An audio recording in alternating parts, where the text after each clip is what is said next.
Um, Sorry. Go ahead, Ken. Bill passed away Friday night from congestive heart failure. He was 85 years old. Unfortunately,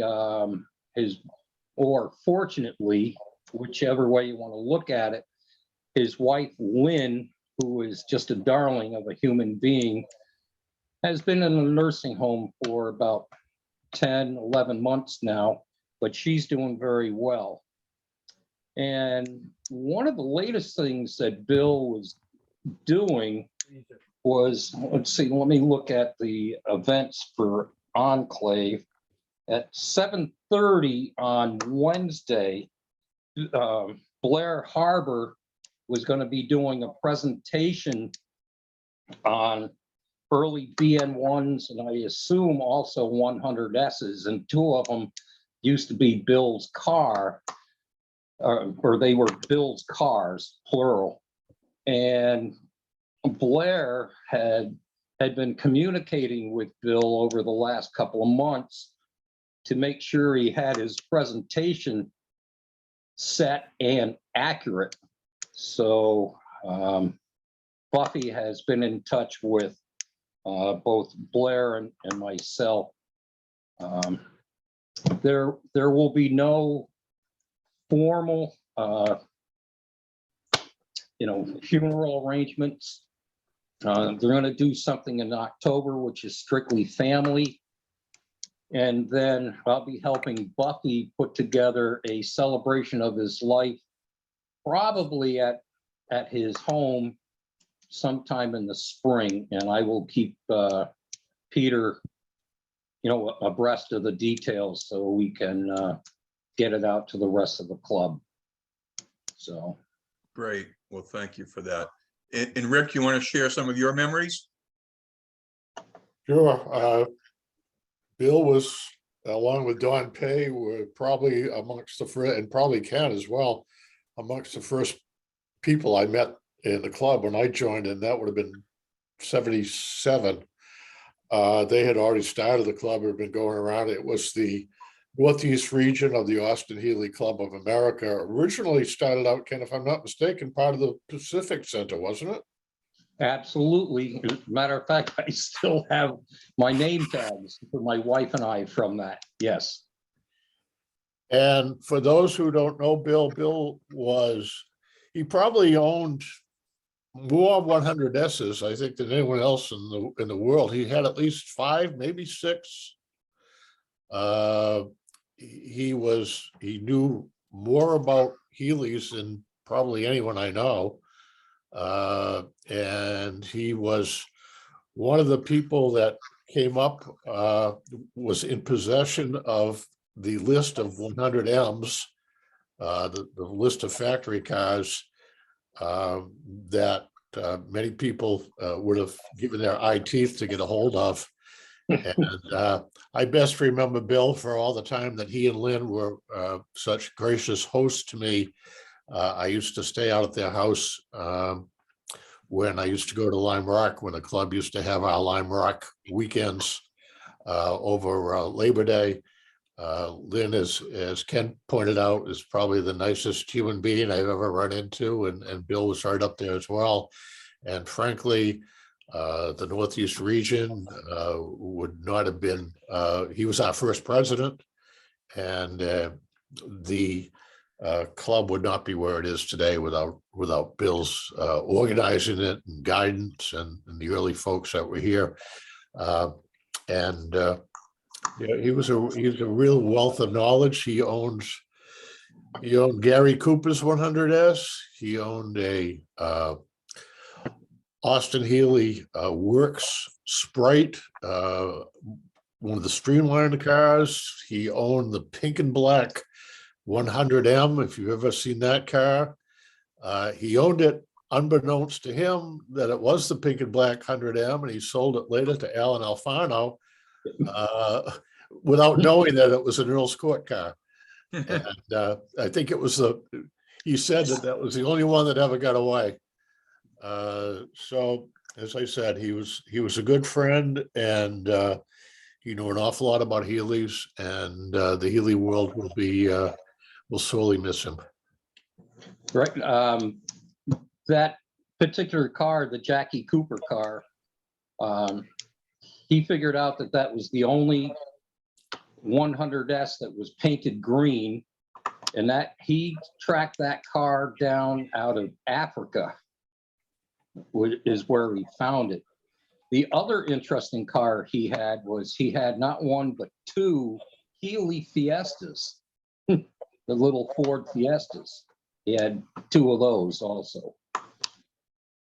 That was a cool little car, and compared to the Fiestas we got in the US, which were absolute junk, that car had been modified by Jeffrey Healey and the Healey family on a contract with Ford Motor, and that car was quite peppy. It was a lot of fun.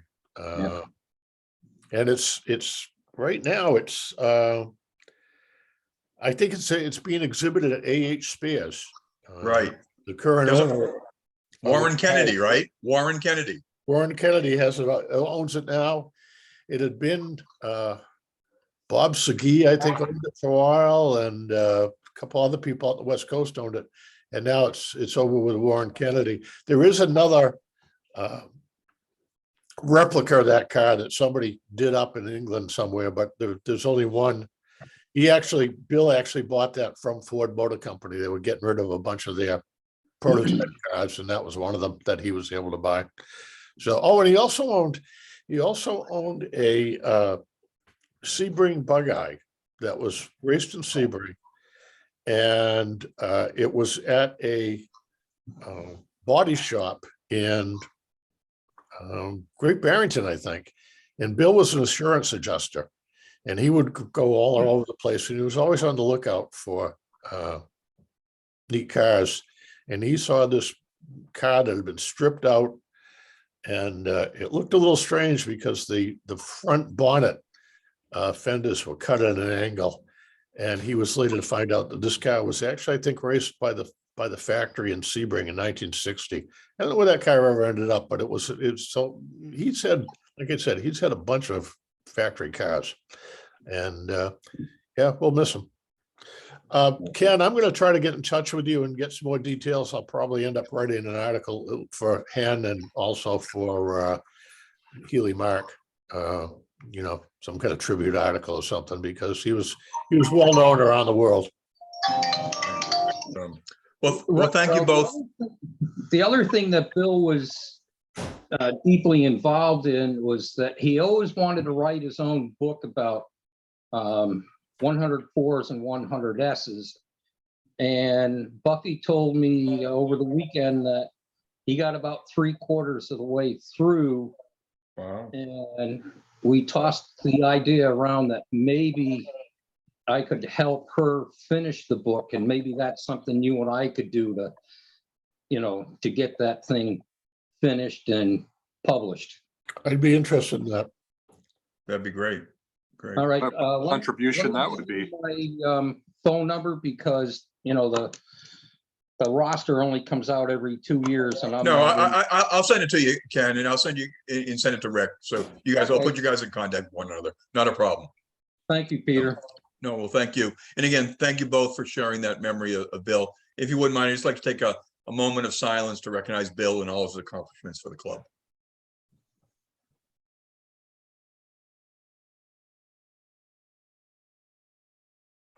Thank you.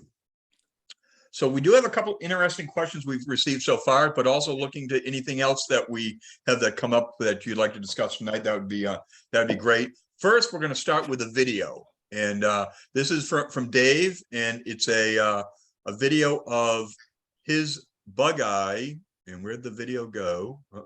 I got it. Okay, and hopefully you guys get your volume up so you can hear an unusual sound in his Bug-Eye. And I think Dave, you're only like in first gear or maybe second gear there. And you've got some really horrible clunking noise coming out of his Bug-Eye. So we'd like some thoughts and recommendations on how we can maybe help Dave and diagnose what his problem may be. So let me get this started, and hopefully it will play properly.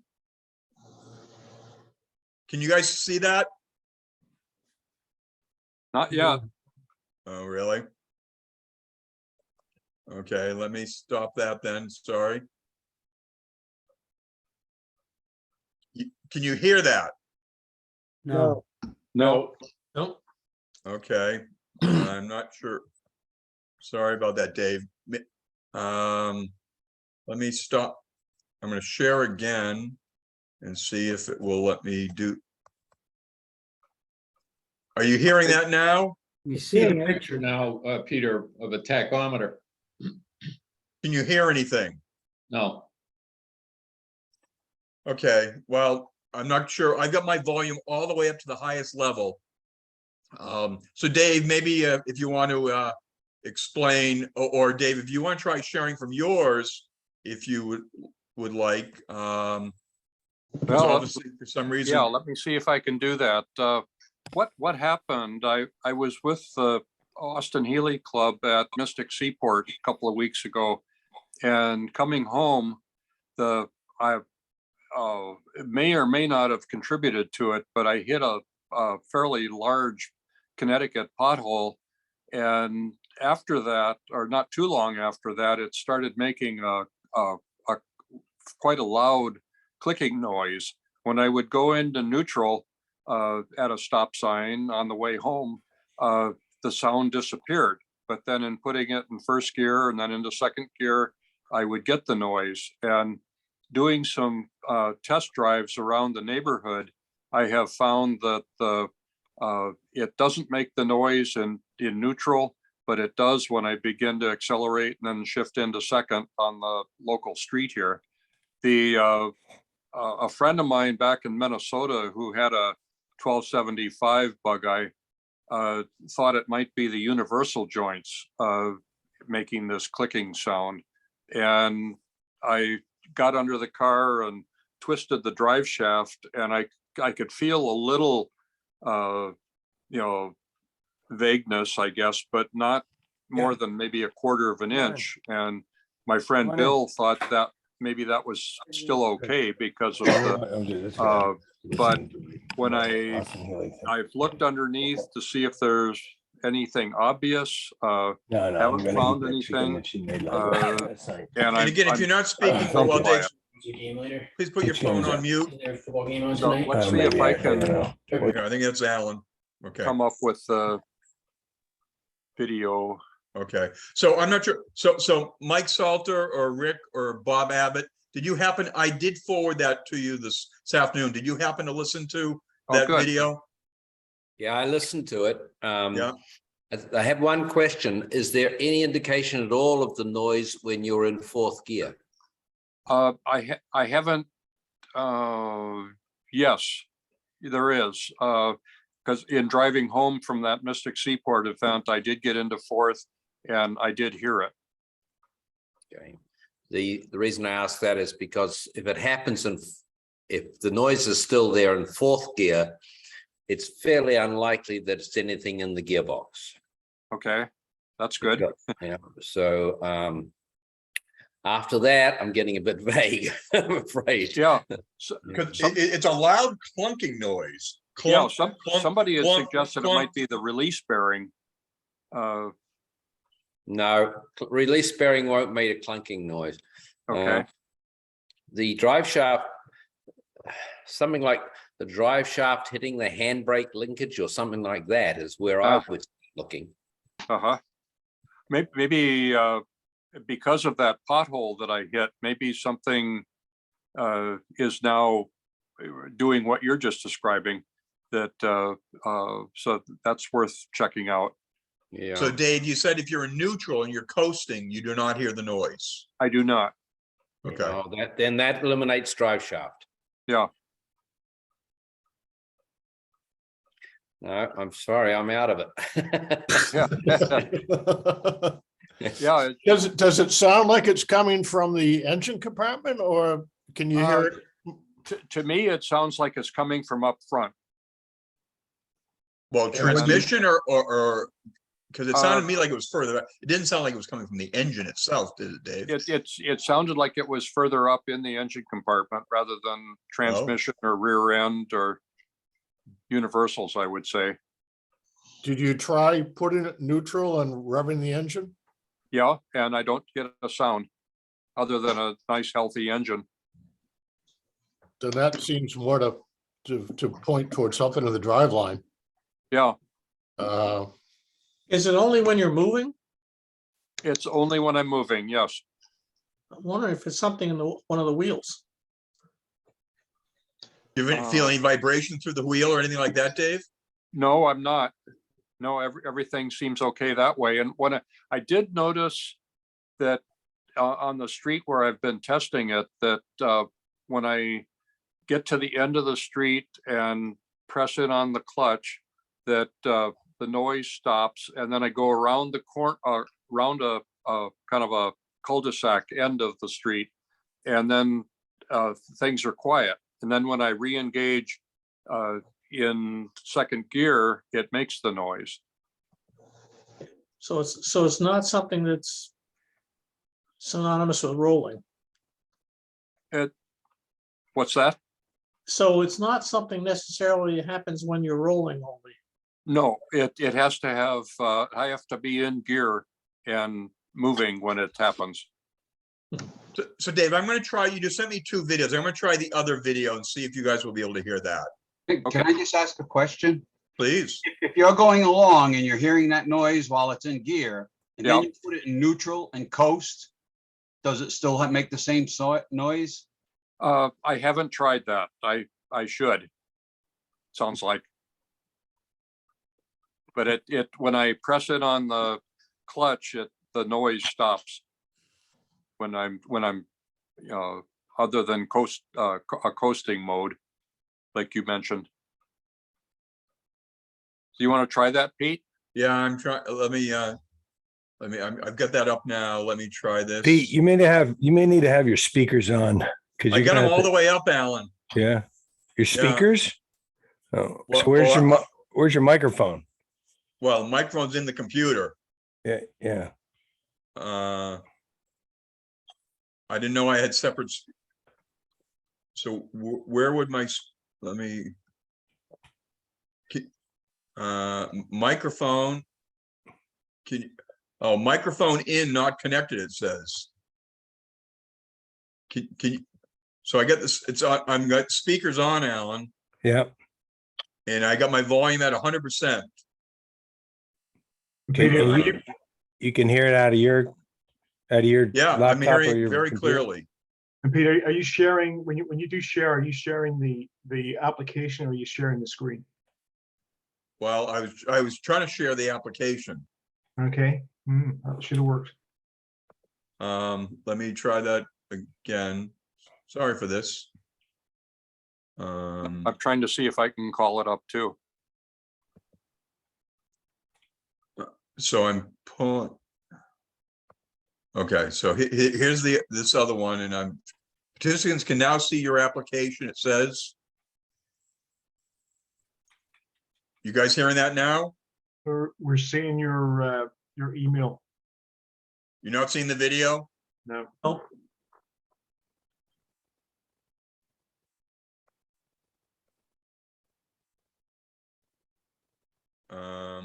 Are you sharing your desktop? Or just the app? Well, I thought I was. Let me, maybe I'm not. Obviously, I guess I need to, let's see, well, let me. So obviously you're not hearing that, right? nope. Okay, well, I apologize, Dave. I thought I was gonna be able to, Okay, well, it's still clunking away here. I can hear it. I will, see if I can stop that. I'll play as a 360 video. How about, yeah, I'm not having any luck calling it up. okay, well, I stopped that. Sorry, I wish so, when I first heard it, I thought it was you mentioned the universal joint. Yeah. Maybe if do you feel anything coming through the transmission tunnel, Dave? I do not. No, I don't get any sense of vibration. I just get the noise. Okay. because, I And it mean, wouldn't be a bearing or some sort, a wheel bearing? You said you hit something. You hit a pothole. I did hit something, yes, the pothole. And that, But if it was it was a wheel bearing of a wheel, you would hear it if you were just coasting, right? And not in gear. yeah, and I don't hear it when it's, when I'm coasting or when I'm not, when I'm in neutral. Bob Abbott, did you happen to listen to that video that was in that No, email? Pete, I did not. I was Okay. home till late, so I didn't. No, I understand. Not a problem. I didn't- I mean, I'll be happy to forward it to anyone who may have some ideas that could possibly help Dave out. But I wish we could, I knew how to When Yeah. did you send this to me? I'm looking for it now. I sent it this afternoon, Yeah. mid-afternoon. Okay, hang on. It was, so Alan, if I send it to you, would you be able to share off of yours? Because obviously I'm doing something wrong. I don't have speakers on my computer. Oh, okay. Well, I Sorry. guess Well, I I mean, guess I don't either. but the fact that I can hear you talking, that's why I just asked if, the speakers are playing around you. We should be able to hear this, theoretically hear it. Sorry. Hey, well, you know what? Let me try this. What if I play the video on my phone There you go. and Dave, let's see if that would work. Okay, worth a try. Yeah. You got Come any on. 10-year-olds in the house? They can play. Yeah, I apologize for this, guys. David, where's your? Now I can't find it on my phone. I send it to you again.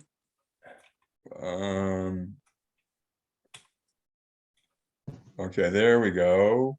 Okay, final remote. Okay, it was at 1:22. I would have forwarded around that time. So let me. Oh, you know what was interesting, David, is it was on my piece. Oh, here it is. Okay, we'll try it this way, guys. I'm gonna share again. And I'm gonna play it on my phone, hopefully. Peter, that's not a Lucas microphone, is it?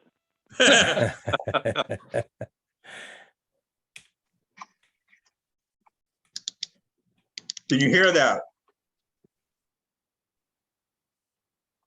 Clicking? Yeah, I heard something. it's very repetitive. It's a pretty constant noise. Is anyone hearing that? Are you seeing my phone? No, You're not. Yeah, I'm seeing it. 518. Well, no, my phone's 77, but it's a picture of where you can see the tachometer on David's car.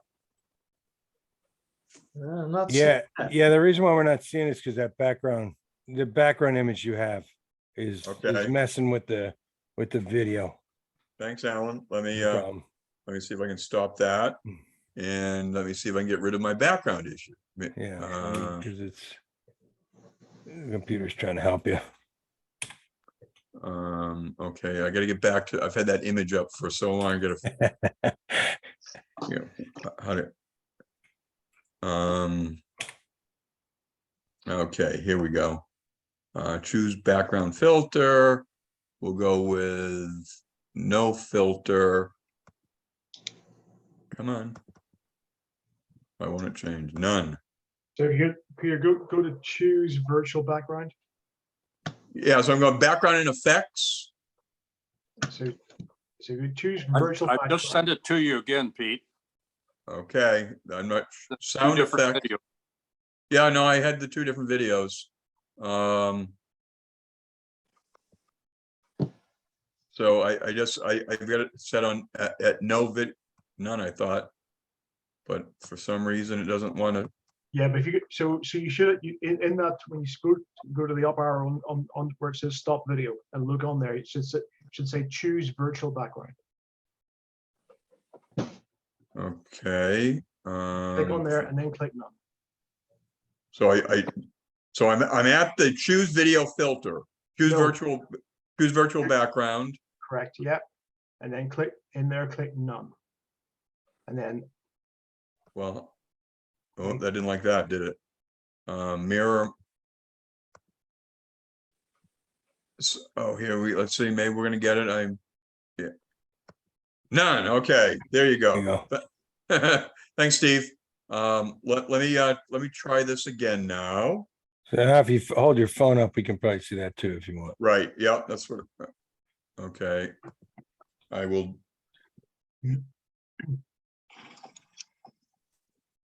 Yeah, up a little higher.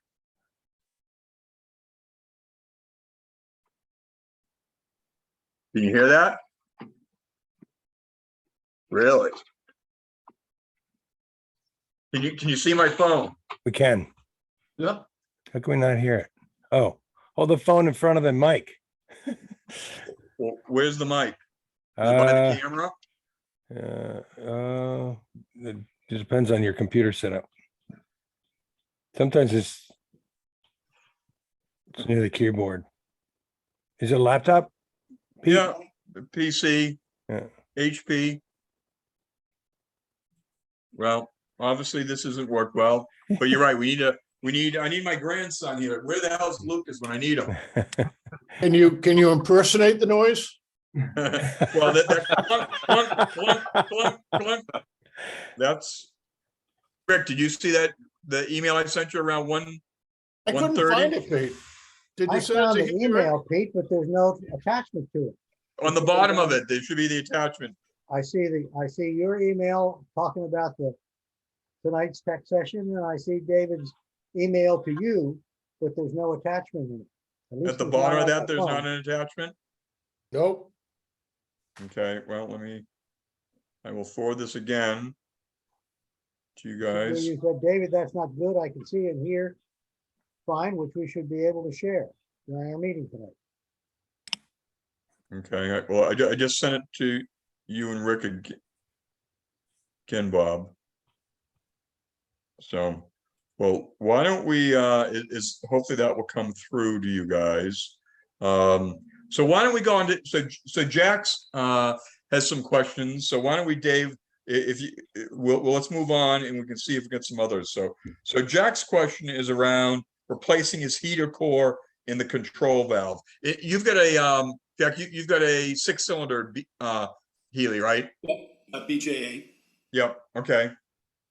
So what is it really that you're looking to, so are you getting some leaks out of the heater core? Well, the heater core has never been replaced. I pushed the heater boost about last week, maybe 10 days ago, and it immediately started leaking onto my leg, coolant. So I shut it off.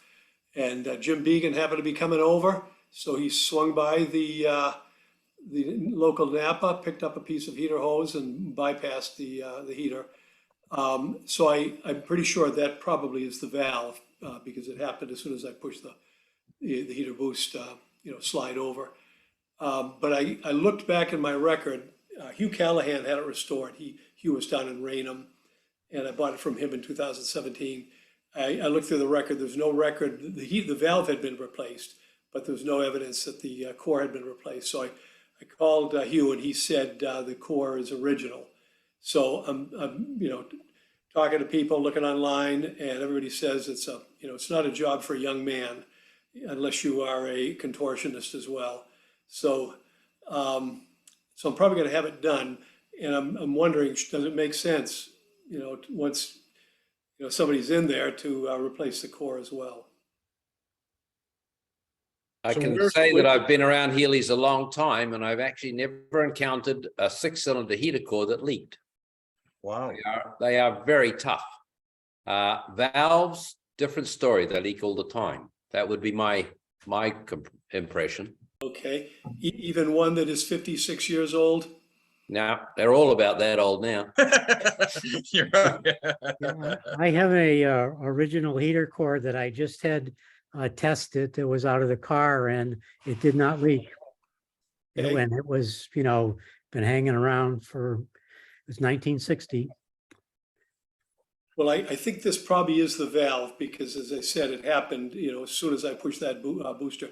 The booster had been a little stiff and I didn't know if that was normal or what. And I pushed it over and sure enough, it started leaking. So I don't, there's no evidence that the core is leaking, so. It could also Almost, be. almost certainly the valve, I would say. It could also be the hoses that are hooked up to the heater core. Okay. So the question I'm asking is, once somebody is in there, what does it make sense to deal with, other than if it is the valve or the hose, if that's an obvious issue? I don't know how much, again, going back on the record, I don't see a lot other than the valve that was actually replaced when it was restored in 2010. Jack, if I was trying to do it, I would tell you that I don't think you can replace the valve without taking the heater box out from under the dash. It's just too tight up in there. And you've got hoses that are going into that valve that are even tighter than the valve itself. So if you're pulling the box out, then it's just 2-3 clips to snap it apart and you'll have the heater core out of it. So while you have it out, you could certainly test the heater core, pressurize the heater core and see whether that's leaking and have a new valve on hand to place in there, the new valve and the little seal that goes on top of there. And it's just 2 bolts or 2 screws that take the valve off and replace the I don't know what you'd call it, a washer seal. It's a tapered washer. The valve is easy to replace once the box is out. The problem is getting the box out. So And with the BJ8, is it the worst, Bob? Because of the console? Yeah, it's a bear. Now you've got the console and all of that, and you've got the faceplate on the dash. It's all got to come out from there. So you've got to take the heater controls out, and then you can get under there and see where it's bolted to the firewall. Disconnect the hoses up front, pull those through. But if you go that far to replace the valve, certainly just pressurize the core and see whether that's leaking. And you'll replace the hoses as a matter of course.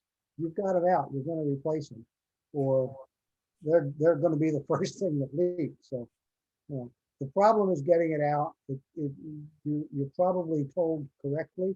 It's not a job for anybody but a contortionist because it's tough to get under there and do all of that. All right. Well, I'll probably have it done next spring and just wear my coat in the chilly Maine weather here over the next few weeks. But I may be talking to you, Bob, come spring. So I hope you have a contortionist on your Great staff. winter project. What's that? It's a great winter project. That's true. It'll take all winter. You're such an optimist, Rick. Been there, done that, I think is a problem.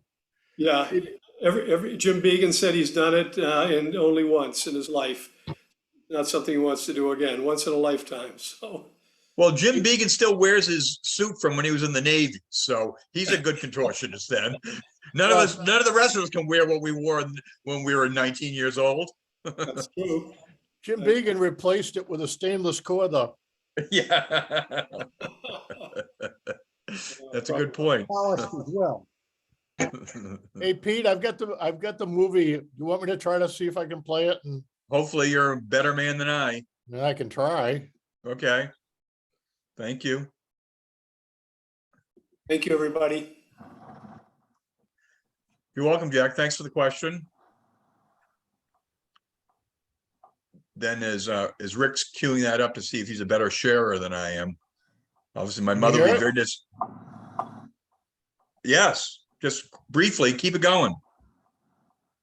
It stopped.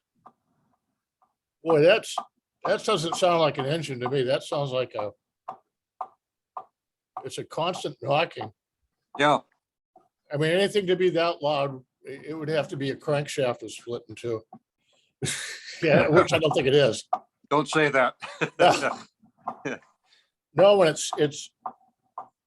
it's too low RPM. It's constant like a, yeah. How fast is the car going at that point? Oh, maybe 5 to 10 miles an hour.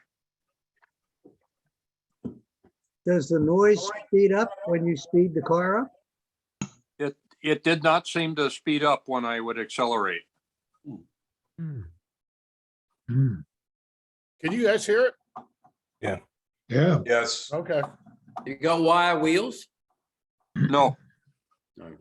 Sounds like a Good loose thought, wheel. though. Sounds like a wheel bouncing on the hub.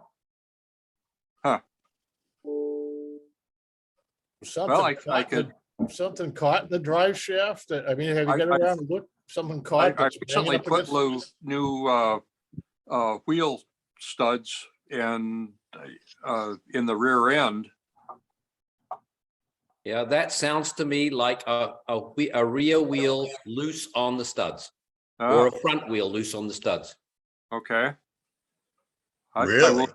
I will check that, because that's that with that Connecticut pothole that I hit, that might have done something.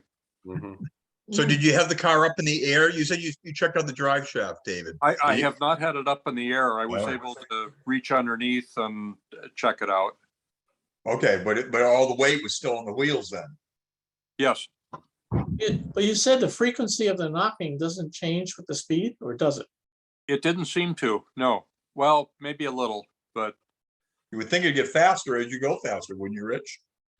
Well, if it's something like the studs, yes. I don't think you're really going fast enough to make that much different. probably not in the video that we've just been listening to, but When you were when I was driving the car home- back to Mystic, did it speed up? This car speed? it did, yeah. Okay. All right. Okay. And it happened right after you hit the pothole? No, it didn't. But Michael Salter, I like his point there. That's maybe right. It's maybe by hitting that pothole, it did something. You probably started to notice to when you slowed down for the first time after hitting the pothole. Yeah. Do you Very recall, was it possible. on the right or the left side? It sounded like I hit the pothole was on the right side. Okay. So Why I will would it check. go away when he coasts? Yeah. It does, yes. If it's a wheel, it's going to do it as long as the car is moving. As long He as said the it gear, goes right? away if he takes it out of gear and coasts. Yeah. That's a good If point. it were me, and I'm gonna deny I ever said this, I would jack it up by the differential, block it up that way, make sure you get the front end of the car pointed in a safe direction. Could you record this, Pete? Put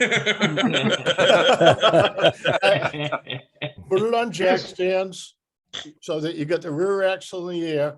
Yep. And turn the engine on and put it through the gears and see what you can hear, while the rear wheels are turning. Okay. And you can also, look underneath and see if you see anything flopping around back there, but boy, it doesn't sound like an engine or a transmission to me, or a clutch. Yeah. And if it's a loose wheel and you've got it up on jack stands, you probably won't hear anything. Yeah. It could be you've got a raccoon stuck in the drive shaft. Well, that could be. The No Ink is famous for those. Yeah. I think the first thing I'll do is to inspect the lug nuts and check that out and do process of elimination. Continue on with the searching. Yeah, I think if you And jack then- it up and you just play with the wheel, move the wheel Yeah. back and forth, Yeah. if they're loose, nuts on there, you should feel it. Yeah. But you probably hit it with the front wheel first, the front, right, David? I would probably check that one first because it Yeah. seems like it's coming from up front. But when you're on the wheel, because in that video, it didn't show like the wheel wasn't vibrating. No, the wheel seems fine. Yeah. Do you have disc brakes on it? No, I don't.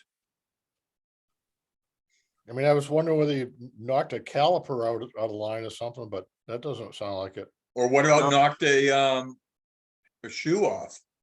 You know, Could be. it's still like I can take the wheels off and check, but it's I recently replaced all the brake lines and the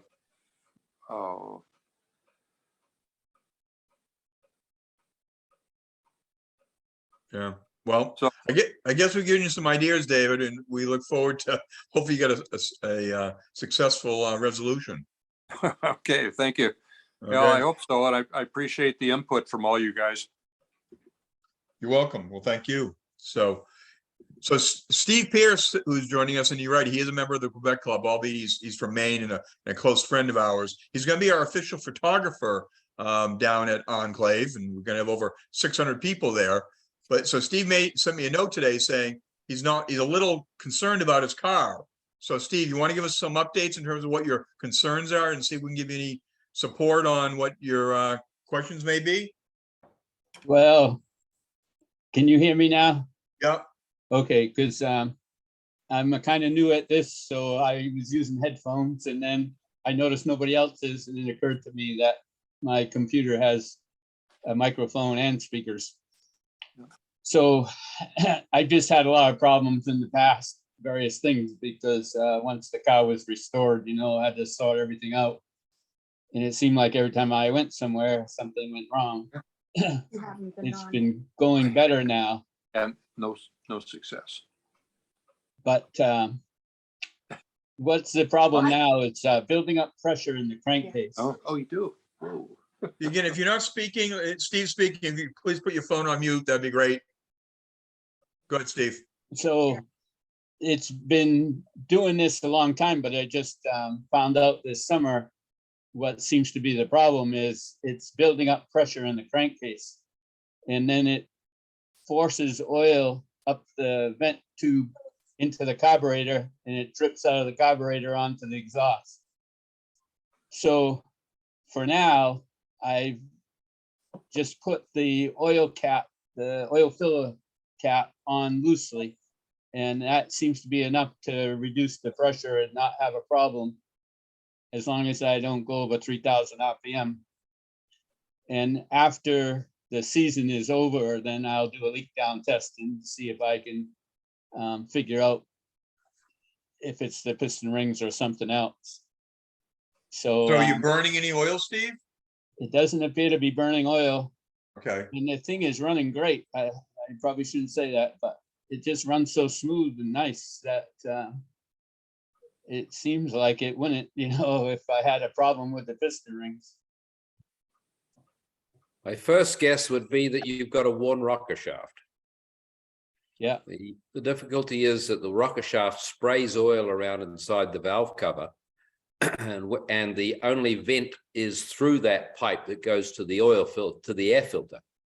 So it tends to carry that oil mist from the rocker shaft that's spraying out of the rocker shaft down that tube into the rear carburetor air filter and then into the engine. So what you really need to do is take off the valve cover, which is not that difficult, just two bolts, and start the engine at idle and see how much oil is coming out of the rocker shaft. It should just ooze out of each rocker. Yes, and so that was my first thought. And so I did that. I took off the valve cover, and there's a baffle under that vent tube on the inside, and that was rotted away. And way in the front, the very first part of the rocker shaft was squirting oil up. And so I put a new bushing in the front of the rocker shaft, and I had another valve cover that I cleaned up and painted and put on there, and that was in good shape. And I put that on, and the new valve cover had a tighter cap, and the problem was much, much worse.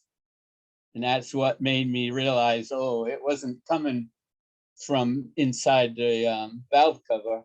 It's coming all the way up from the crankcase. That's my belief.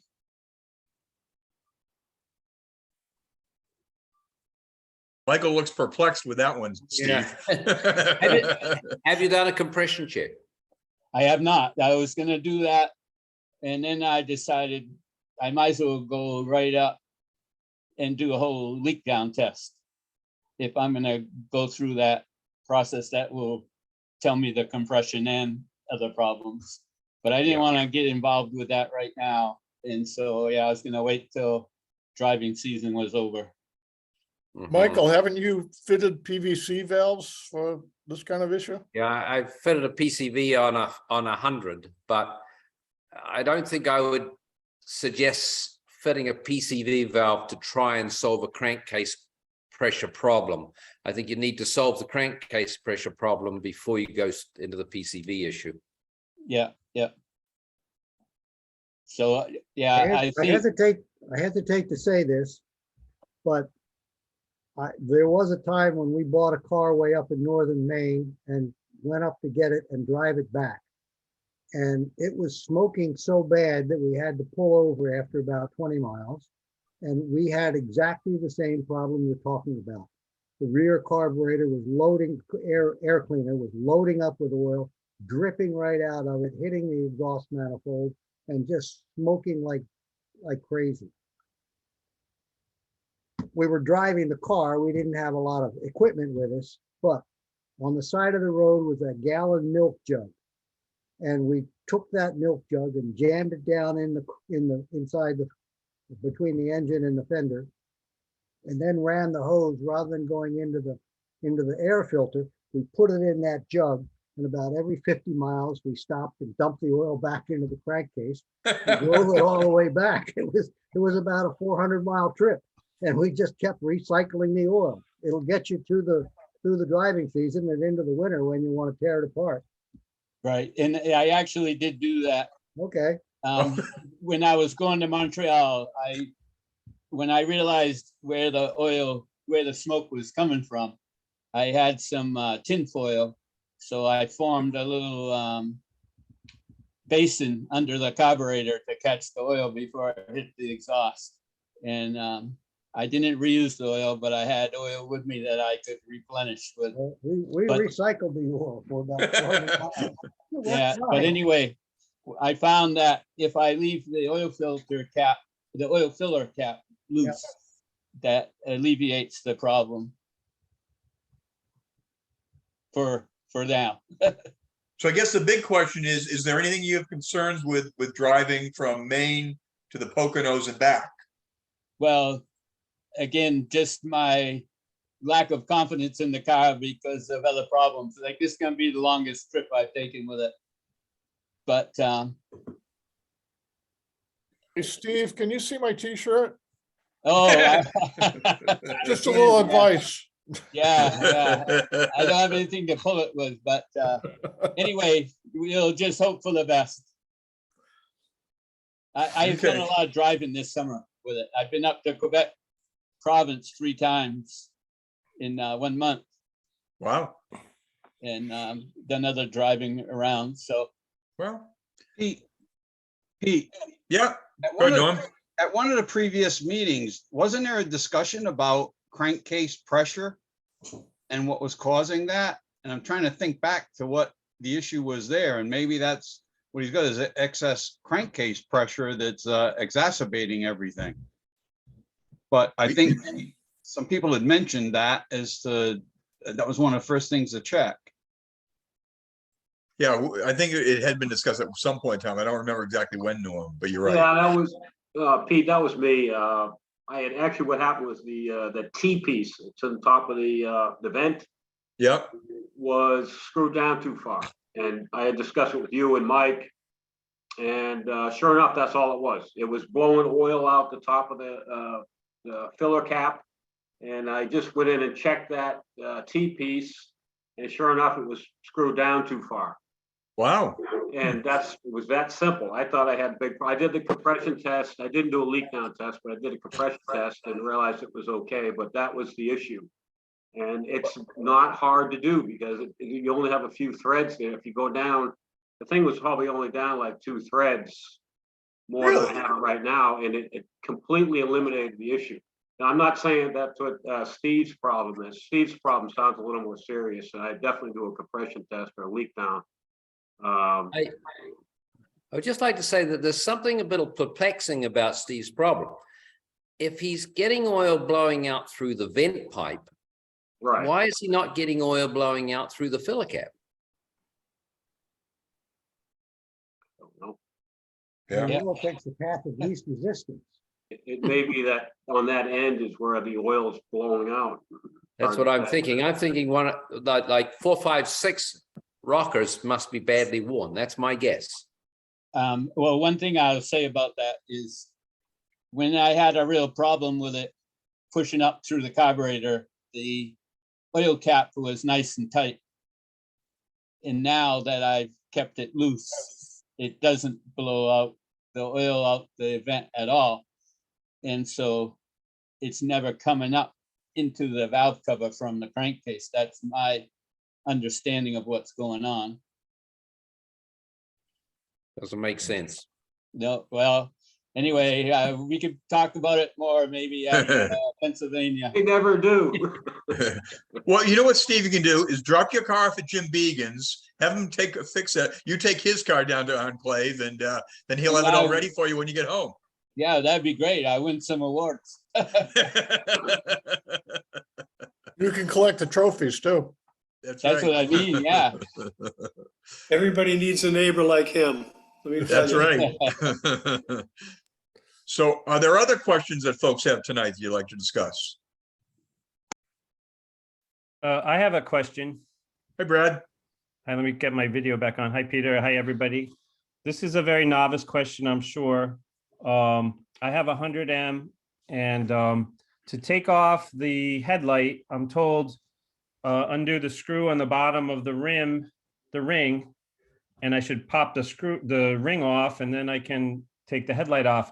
I can't get the ring off after I've taken the screw off. I see there's a rivet on the top. And I also, if I look through the wheel well, I see 4 brass kind of like top hat nuts going around the back. I'm wondering if I need to take those nuts off, but I'm also told you don't have to, you take it off through the front, but I can't get the ring off. Do I take the headlight out without taking the ring off? Well, you can't take the headlight out without getting the ring off. So basically you get a flat screwdriver, a thin one, and just pry it. So I just replaced the headlights in my 100. And it's just that one screw on the bottom, right? And it's held. That rivet at the top doesn't do anything. It's not attached. That's not attaching anywhere to the headlight bezel or anything like that. So, but just between the rubber and that piece of chrome and that chrome ring, just put a flat bladed screwdriver in there and just gently pry it, and it should pop off. Yeah, and I tried push, doing that. And push down on the rim at the same time. Oh, say that again. Down on the rim at the same time. Push down on the rim while I push up on the back of it. While you pry it, yes. Okay, because I did try prying it, and I didn't want to, and I gave a good amount of force, but not a tremendous amount of force, and nothing was happening. I didn't want to mess it up. So I just need to give it another try. And like you said, push down on it. What's probably happening is that screw in the bottom is pulling down. There's a clip that's on the inside of the screw goes into, and the screw is probably pulling it down. So you probably want to try to get it from the top and pull down from the top as you pull towards you. Yeah. So Michael, I saw you said push down. I would have thought he'd want to pull it up and get it up over that slight clip that it has on the top of the interior bezel. I have never had much luck with it. I have found that if you pry it with a screwdriver very gently and just give it a bump on the top, they usually pop off. Okay. That's been my experience. Yeah, So when you say push down, you mean straight down, not back towards, not aft. Straight down on the chrome rim. Because it looks like the bottom of your rim is hanging up on something, probably that clip. That Rick was talking about. Oh, I see. Okay, thank you very much. So if you push down on it, maybe you can clear that clip. That makes sense. Thank you. You're welcome. Other questions? I have a question. Please. All right. So the good news is I finally got my Sprite on the road. And so we started some with the help of Pete and Bruce Ketchen. It was awesome. We had to replace the wheel, sorry, what do you call it? The throw bearing kind of thing. And we were able to actually finally get the car on the road. The challenge is that the car has got a Weber carburetor, and that's the last thing that I'm struggling with. I took that carburetor out and I sent it to California, and the guys in California, they rebuilt it, and they told me it needed some parts but apparently they rebuilt it. Here's the problem I'm having. When you're stopped in first gear, or sorry, you're stopped at an intersection, and I step on the if I just step on the gas, it will stall the car. So I have to like feather it, like, gently, get the revs up to about 30, 3,500 RPMs. And then Wow. with the clutch, or maybe not 35, but 25 something, where the engine's really running. And, then with the clutch, get the car kind of started. It gets a little better when it warms up, but not much. Right. And so, but when you're going with speed, I can step on the, all the way to the floor, and it doesn't feel like it's going to stall per se. But there's, certain points on the curve that if you step on it, it feels like the car wants to stall. So Does it cough also, Alan? What's that? Does it cough? It coughs when it's cold. Sometimes it coughs. Okay. And it also, when you turn it off, it will diesel. Oh, right? that sounds timing. And then what, in order to get it to stop the diesel, I just step on the gas. I step on the gas pedal, and then I guess it chokes the car out. It chokes it, and it stops pretty quickly. Put the SUs back on it. I know. Right. Well, I didn't get any SUs with it, and it looks to me like they'll be about a couple grand, because the car came with the Weber. The Weber. Yeah, I had one of my Sprites with a Weber. I replaced it and went back to SUs. It runs much better. Okay, so short of going down that road, since you can't believe how much money I spent on the roll bar. I was just wondering if that, those kind of experiences, just sounded, familiar with anybody. At this point, I'm kind of looking for, guys, either somebody who works on Datsun 240Zs, the cars that came with Webers directly, Well, 240Zs didn't. They had issues like 6-cylinder Heelys.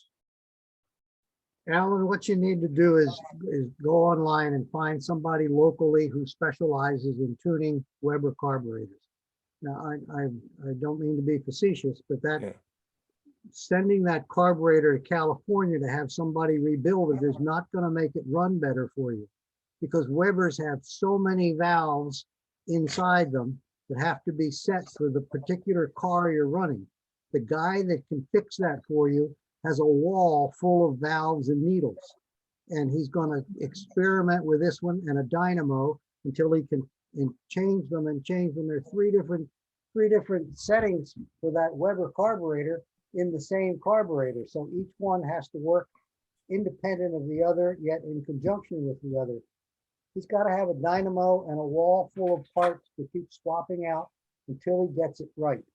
And short of that, you're going to have to bite the bullet and put a SU back on it, because you and I, with all the playing we can do, are not going to be able to get that Weber to run right on a car that it wasn't built at the factory for, and you don't have that in your garage.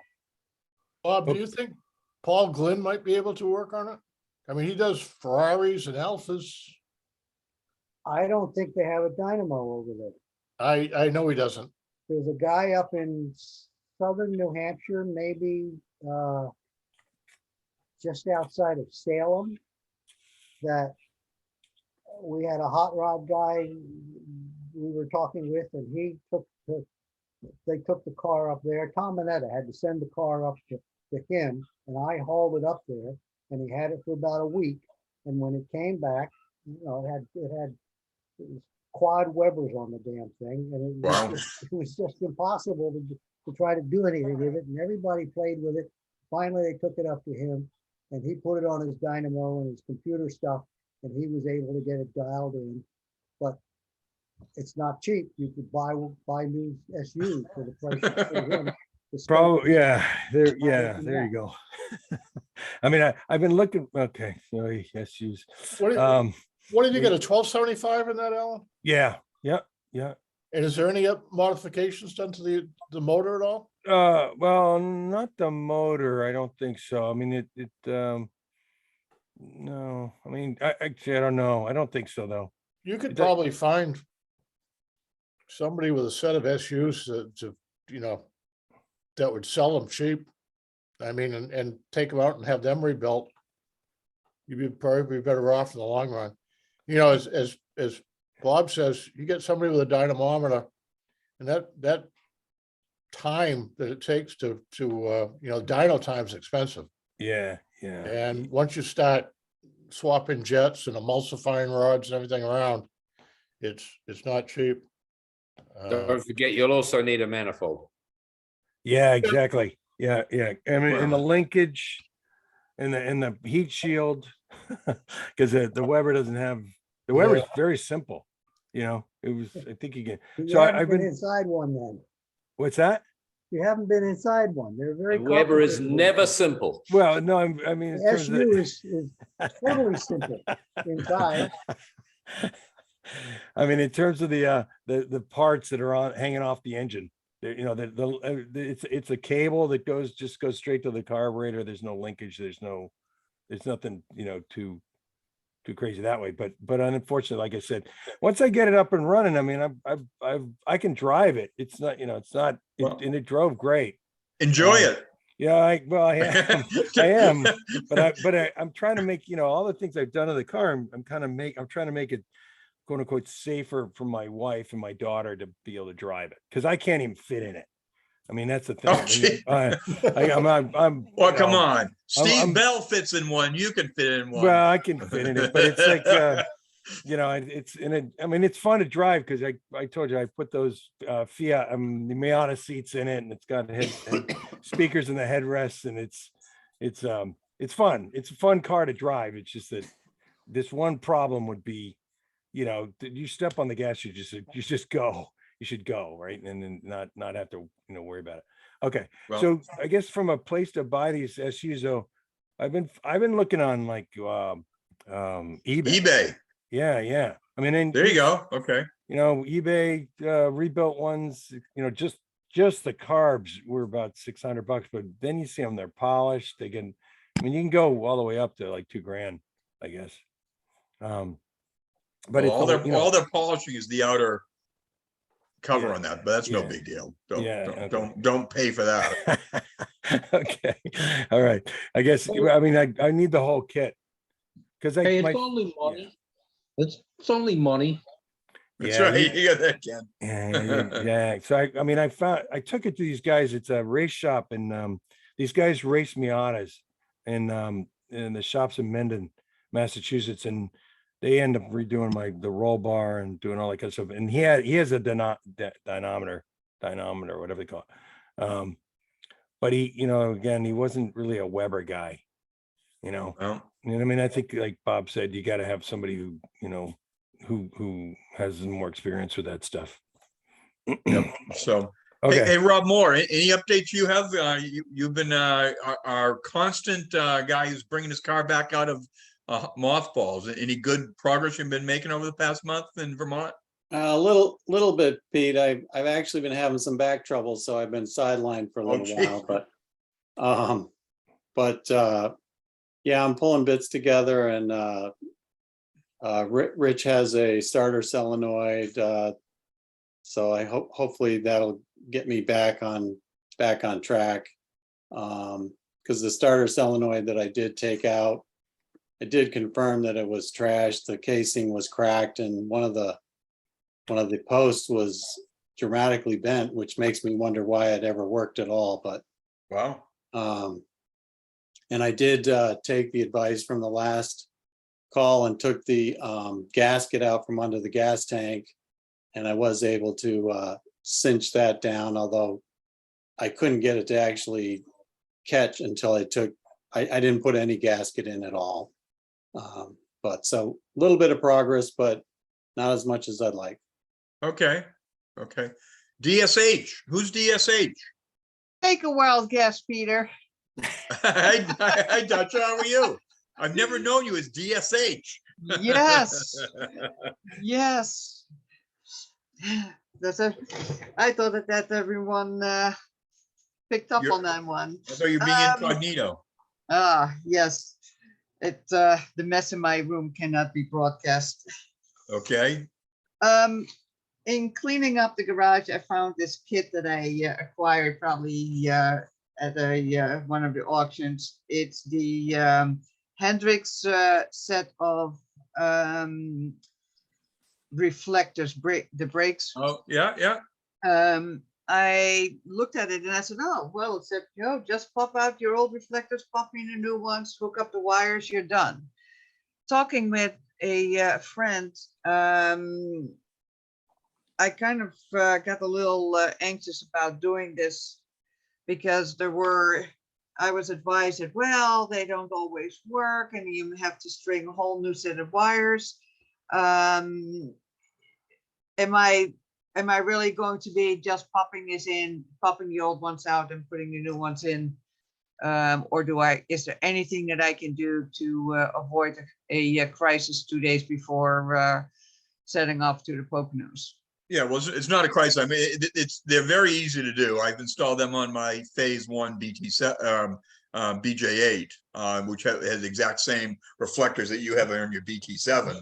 Mhm. And they're an easy installation. You just need to. It has in that kit. It has a connector that you attach to the brake lights, so that gives you an extra set of brake lights, and it's a pretty straightforward setup.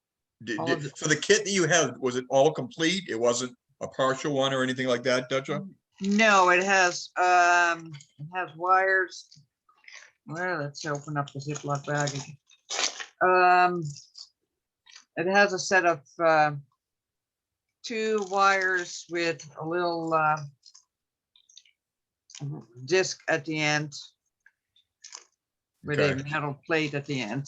Has anyone else done that? Like I said, I did it on mine, and it took maybe 15-20 minutes, and it works great. It gives you an extra set of lights on instead of those reflectors.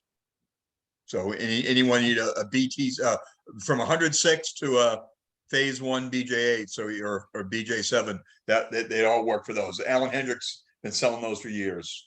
Okay, so I'll give it a go then. Anything else I need to do to? I saw Ted Stanton raising his arm, saying he'd be happy to help you with that. Wasn't that right, Teddy? You're on mute, Ted. All right. Or get Carl over there. Yeah, all I need is where the hot wire is for the brakes, right? Yes. Yeah, and then it's got a connection there where you merge the two of them together with those. You don't disconnect any of the old stuff. You just use that connector that attaches the two of them together. There's some blue clips in here as well. Yeah, those are the ones. Yep. Okay, so it's a complete kit. Yeah, I've got a meter, so I just find that hot wire, that one wire. All right, that sounds great.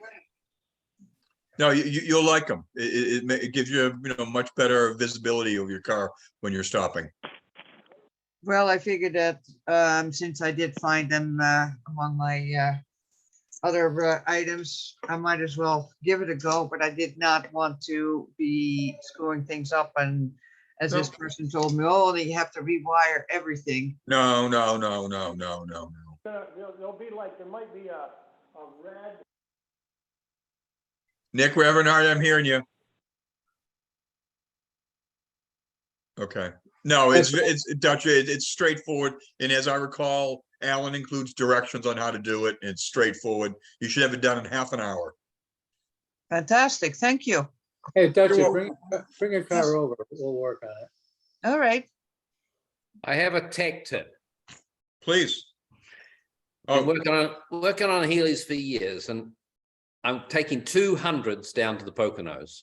And both cars, I was having difficulty getting the doors to close nicely. I mean, a lot of people don't worry about it, but I like them to close with a nice clomp. And I've been working on one of these cars for about 4 days, trying to get this door to close properly, putting spacers behind the door latch and all this sort of stuff. And I have a bottle of model car shock absorber silicone. I don't know if anybody's ever seen the stuff, but they use it for these little model cars, and they put it in the shocks, and it comes in different grades to make the shocks react differently. I put a drop of that stuff on the striker of this door, and it closed perfectly. And I tried it on 2 other doors, and it did exactly the same thing. It is absolutely incredible how well it works. and what's the stuff Start called? with doors, try it. And what's it called again, Michael? It's shock. They use it as it's a silicone shock fluid. It's used for the shock absorbers in model cars. Who It makes it? absolutely is incredible. Do you know who makes it? Yeah. You hang on a second. I'll go get the bottle. Okay. When he's talking model cars, I assume he's talking radio controlled cars, not model kits. I And think so, yeah. you'd be able to go to any well-stocked hobby shop and get that. Okay. Good. Other questions as Michael's gonna go get the, I don't have any So questions. Peter, I just had a tip. I discovered, maybe y'all realize it, but I was having trouble with my speedometer, and I didn't trust it. At any rate, I found this app. It's called 55 miles per hour. There's a million of them. And if you're questioning your speedometer, you can put that on your iPhone and drive along with it, and it'll tell you your actual speed. oh, yeah? That may not be anything new to y'all. See if I can find it here. Here it is. Okay, you just put this on there. You can see my picture here. Cool.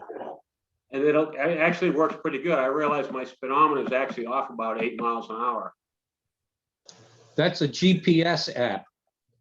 Exactly. Won't Google Maps tell you the same thing?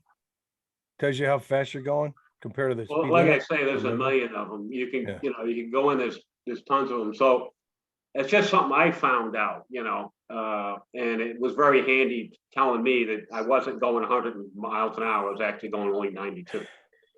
Which is Mike, you're what doing I a great job probably- holding that up. This is the shock fluid. You see that 55? I like it so much. I even tried it on the front door of the house. Can you read it? I have trouble reading it. It says It's Trinity shock oil, 100% pure silicon shock oil. Trinity. Look, thank you. Wow. It's absolutely amazed at how well it works. That's good. So Yeah, I'm you gonna just put it on the post, like the Could you post on hold the it up door. one more time, Mike?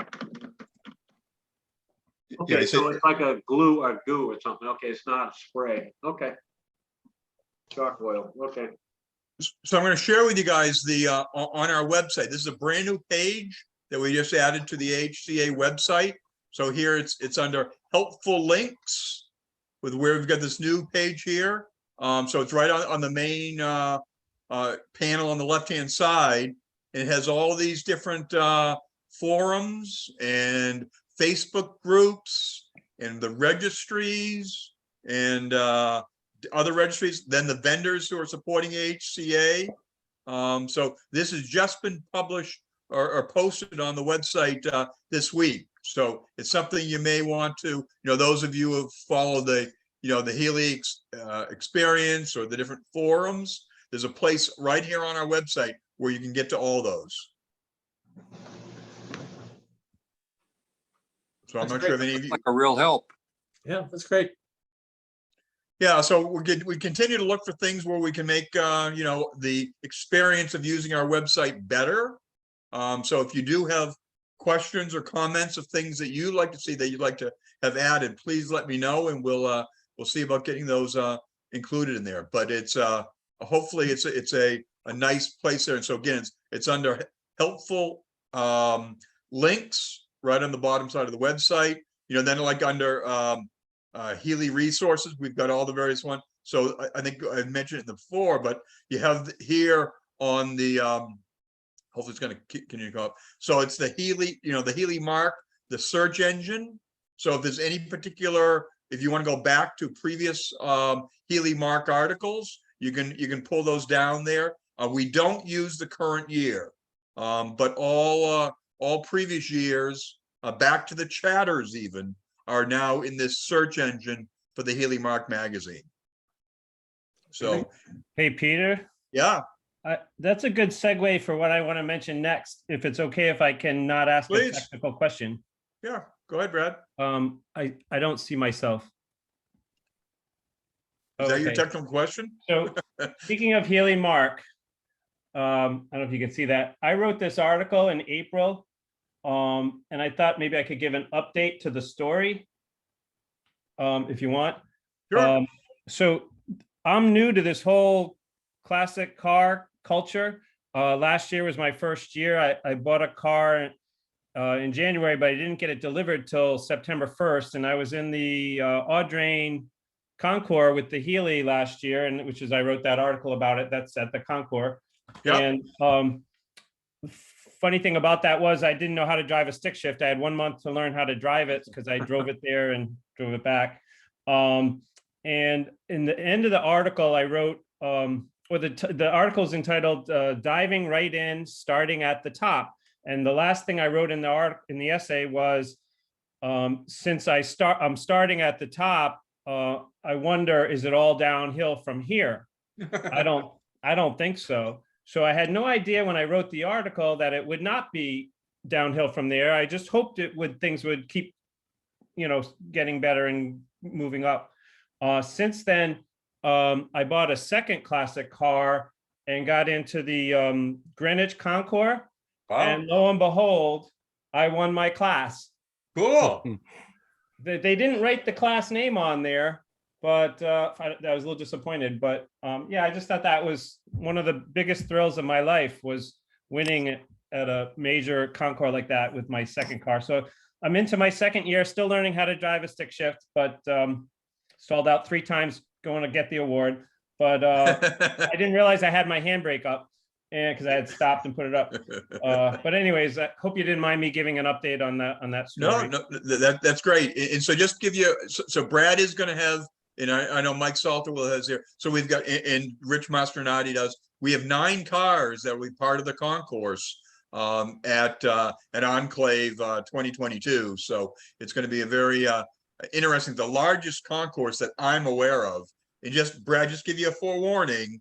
The concourse for the Austin-Healey is significantly more detailed than what you experience at Greenwich. You're typically going to have 2.5, 3 hours of people going over every nut and bolt on your car. So it's Yeah. it's a Greenwich different was experience. French judging, so I know I probably don't stand a chance with this one, but Well, no, you don't know that, but Michael, anything else you'd want to share as a raise that? Because you're one of our leads with Jim Smalley and Don Schneider. No, it's a lot of fun, but it's not for the faint of heart. Let me say that. You really do have to have an accurate car. Absolutely. You're scaring me, Michael. We try to do that.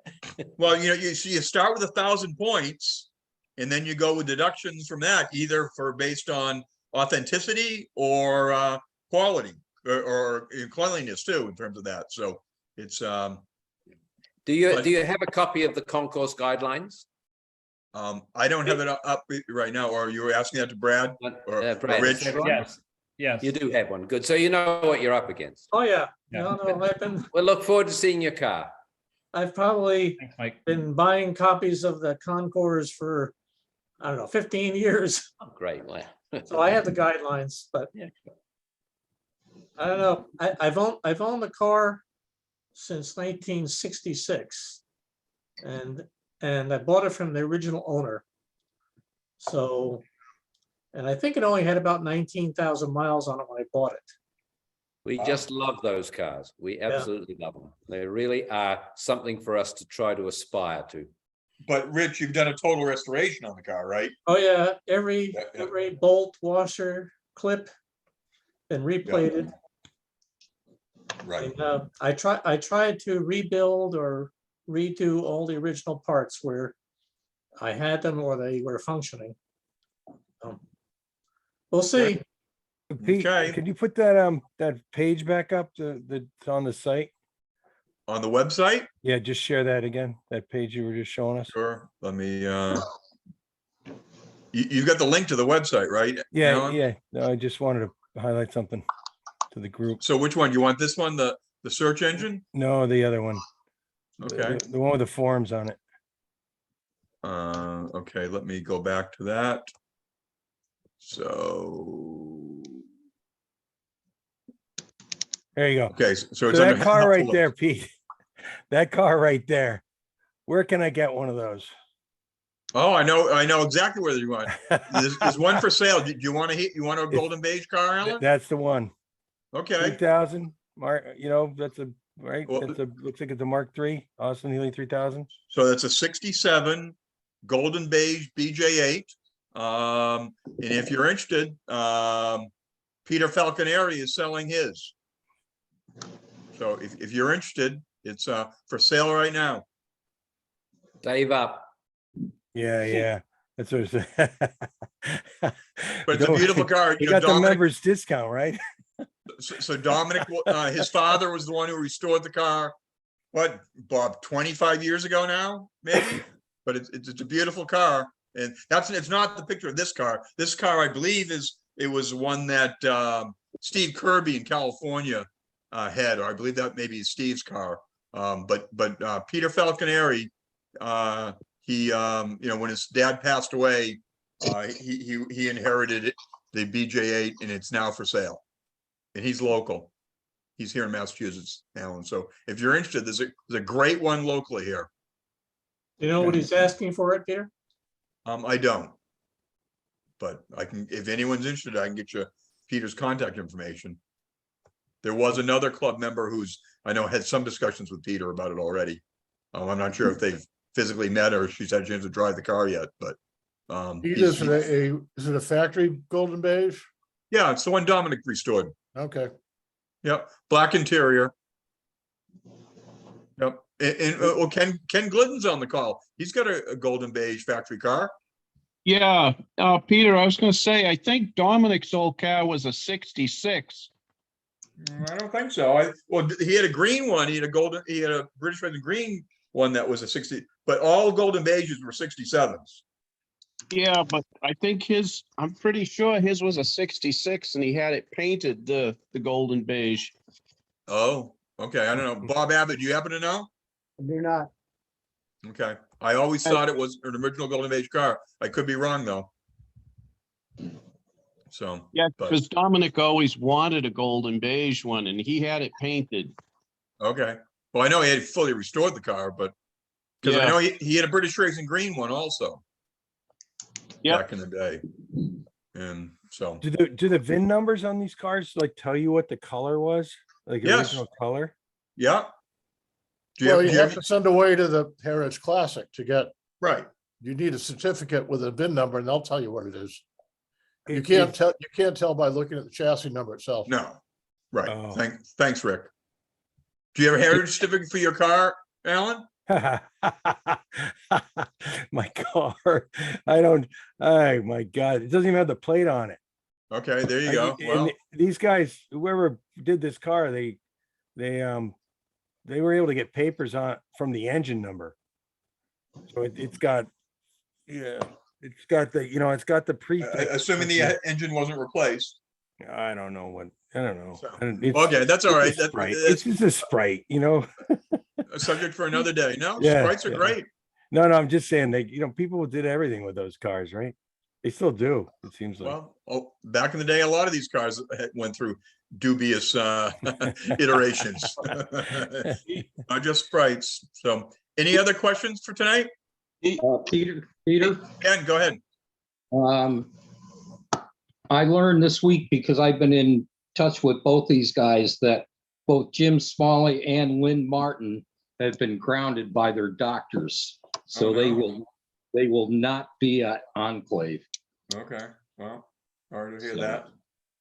And they're two really, really great guys. Yeah, so there's just you're giving up. So we got 308 registrations, 625 people. But as Linda Hockla sees, every week we get some additions and some subtractions. This week I had to make a decision. My dad is now confined to a wheelchair, so my wife is not going. I'm still going to go, considering I've been involved with this for 3 years and one of the co-chairs. But my wife's no longer going. So that's what happens with these events. It's And inevitable. you want to talk about some cars that have been modified. I was 17 years old. I had a BN1 that I put engine, transmission, and rear end from a wrecked GTO in. That's Rick's kind of car. He's looking for those. So he went Ford instead of GM. And the third time I went in front of the same judge, my dad and I were given 1 week to come back with a certified dismantler's notice. So that was the end of that one. Hey, Norm. Yeah, I'd just like to say, first off, thank you for all you do. And sorry to hear about your dad, that's for sure. But I guess the other thing that was really great this month is when I flipped on September and saw Project Lucas there. You got 2 pictures in the calendar this year, so that's pretty good. I can't wait to see future months. There might be some more there. I don't know. No, that's it for the moment. Especially talking about the Sprite, seeing that number 54 and that one there looks like it was a little tricked out. So very nice, very nice. Well, thanks, Norm. I appreciate that. Yeah, no, I've enjoyed restoring the Sprites for my grandchildren. So I think I don't think there's gonna be any more grandchildren. Maybe I'll have a great grandchild that I'll have to build a Sprite for before I have another grandchild. I think three's the limit for our family, but it's perfect number. It is. Yeah. Any other questions or comments? Okay, well, thank you all for joining tonight. We look forward to those of you who are going to be joining us next week down in the Poconos. Just let you, the New England is where we're the best represented area. We've got 38 registrations coming out of the 6 New England states. So thank you very much for those of you who are going to join us down there. I am going to send an email out to all those who are coming from New England of just showing you who's coming and from the state that they're coming from. And so you'll know everyone's contact information and phone numbers in case you'd want to possibly hook up with any of those folks that are coming down. So we're right now, the long range forecast is looking good. Weather in the 70s and during the day and 50s at night. And, right now, there's not a forecast of rain, but that can always change. But we got kind of at the mercy of the gods with that. But we do have change. I'm not bringing my side screens. There you go. Well, I'm bringing mine just in case. Not that I want to put them on, but I am bringing my side screens. And we just have announced last week we are having 100S coming. One of the ones that recently sold on Bring a Trailer is coming. It's right now at Foreign Tune with Tom Kovacs, and so it's coming. And the owner just recently bought the car. And so we will have 100S there as one of the specialty cars. So looking forward to it. That's the blue one, Pete? It is. Yep. That's a neat little car. It is. It's got a lot of history to it. Absolutely. Yep. And he's providing a lot of detail as it relates to some of that history of how it raced back in the 50s. Yeah, it's great. So I don't know of any other one was ever painted that color scheme. So no, I think the information that came about it is that the owner of that car in the late 50s painted it over to that color blue. It wasn't standard. That was a white over lobelia originally. Yeah. And then he started racing it. Apparently he was a warrant officer in the military, and that's why it's got the cross swords on the front of it that were painted on the front. Oh, really? Interesting story. Yeah. Well, and the guy that sold it was he was a co-founder of Angie's List. Really? and he has ALS, and he's sold Mm. approximately something over 100 of his cars on Bring a Trailer. He's been disposing of his collection. Wow. That's a shame. Yeah. Yeah, wow. So for the people going to the enclave, how many people are driving there? Well, so we figure we're gonna have 250 Heelys and we have 90 trailers. So roughly 170 or so are gonna drive. And would most people drive on the highway or take the non-highway routes? No, I think people would prefer to drive back roads, but there's sometimes when, you have to drive some highway, but Yeah. it's, that's the good thing with Heelys is that, they can keep up with modern traffic. It's not like driving a MGTC or something that will only do 45, 50 miles an hour. So, you can, with a Heely, you can drive modern traffic, both a Sprite, a Sprite with a 948 and a 4.2 diff may have a little trouble on the highway. I remember following Jim Musso back from British Invasion once with his, and that was a bit of a struggle for us. But 1275 with a 3.9 diff, they can go easily 65, 70, 80 miles an hour. Yeah, I don't want to be anywhere near the highway. No, I just don't trust it, all the soccer moms. Well, But- that's true. I don't think any of us do, but I think I'd more would be worried about the tractor trailers on the highway than the soccer moms. Yeah, well, both of them. You got it. But yeah, so there will be an awful lot of people that are driving. Sounds fun. So we are having a long distance award that Moss Motors is presenting to the person who drives the furthest distance to Enclave 2022 as well. So Peter, did you get my question about the display stuff? I sent you an email. I'm sorry, Ken, I don't recall at the moment. Well, I've got a bunch of Austin-Healey models such as. Oh, yeah, the we talked about that. Yeah, that was quite a while ago. Jeez. No, it was just this week, but anyway. Oh, was it? Oh, I'm not, I got a problem with, anyone else I can get this? I've got Comcast, and I've got an issue with things going into my junk folder. So I have to go to my junk folder regularly to because occasionally things that are legit are in my junk folder. So I have to go in there regularly to make sure that things that I should be getting, I'll check my junk folder. I haven't checked it today. Well, my question is, I've got a lot of stuff, I had my first Healy when I was 16 and I got pictures, but I'm just concerned about security of having this stuff on display. Well, I mean, it is a large convention center we're going to be in. We do have those specialty cars are going to be inside. We do have a large hospitality area. We have an arts and craft section there. So if there's things there you're concerned about, you may want to remove them at night. Again, that's, they're not going to be guards there watching those sorts of things, Ken. Okay. But yeah, Thank you. we'd love to see them. So Bruce, anything else you'd like to add before we close?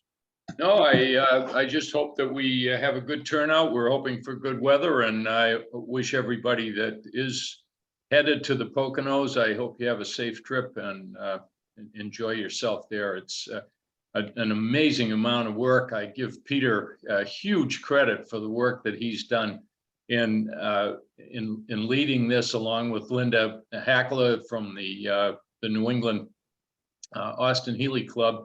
It's will really be a remarkable event, and if you aren't able to go there, by all means keep an eye out for the mark. There will be an issue of the mark dedicated exclusively to Enclave, and I think you'll enjoy that if, as I say, if you're not able to make the event. So with that, I'll say good night, and thank you again, Peter, for hosting another great tech session. Great. And, Brad, I saw you had your hand up, Brad. Yeah, I feel bad mentioning this right as we're leaving, but what Rick brought up where that guy selling off his collection because he has ALS. I'm not an accountant, but it seems to me like if you sell something right before you might pass away, you now have to pay a capital gains on any profit you make from anything expensive, a house, a car. Whereas when you pass away, it's stepped up to the value it is at your time that you pass away. So it seems very kind of not a very smart financial thing to do is to sell a lot if you think you're not going to live a long time after that. But I guess it's neither here nor there. He does whatever he wants. But I was very surprised to hear someone's got ALS and now they're selling off a collection. That doesn't make much financial sense, but not that it makes any difference. They may not want to burden their family with disposing of a collection either. Oh, that's true. So, I mean, that's what a lot of people are downsizing now because they don't want to have their spouse or their family be responsible for those sorts of things. Yeah, I was referring to the capital gains tax that No, I gets understand. deferred as versus a step up when you pass. All right, sorry for interrupting the closing. Yeah, no problems. These are Thanks. first world Rob, problems. Rob, I'll see you tomorrow afternoon. Yes, definitely, Rich. Thank you. Okay, I look forward to seeing you. Yep, me too. Okay, well, thank Peter, you all. Guys. I have some questions about the transport. Yep, Maybe if you stay on, I can chat with you. Otherwise, I can email you my question. yeah, why don't you send me an email and we can talk offline. Do that. Yeah, I talked Okay. to the driver today. Oh, good. Yep, Brett's a great guy. Yep. So, okay, super. Thank you. Talk to you guys. Yeah, Bye-bye. thanks Bye, again, guys. Peter. Thanks, Michael. Safe travels. Good Yep. night. Thanks, Nick. Wish you were there. Yeah, me too. You can come down and join us for the day. Come down on Wednesday for the car show. Yeah, no, it's just not gonna work. Thank you, though. Okay. Okay. Well, Karen's not Hey, there, so Peter. you're a free man. Yeah, Hey, Peter, yeah. what was the name of that app that gentleman said, 55 miles per hour? Yes, that's exactly what it was. Okay. Yep. I looked, I couldn't find it. I'll try again. Okay. Take care. Okay. Take See ya. care. Bye-bye.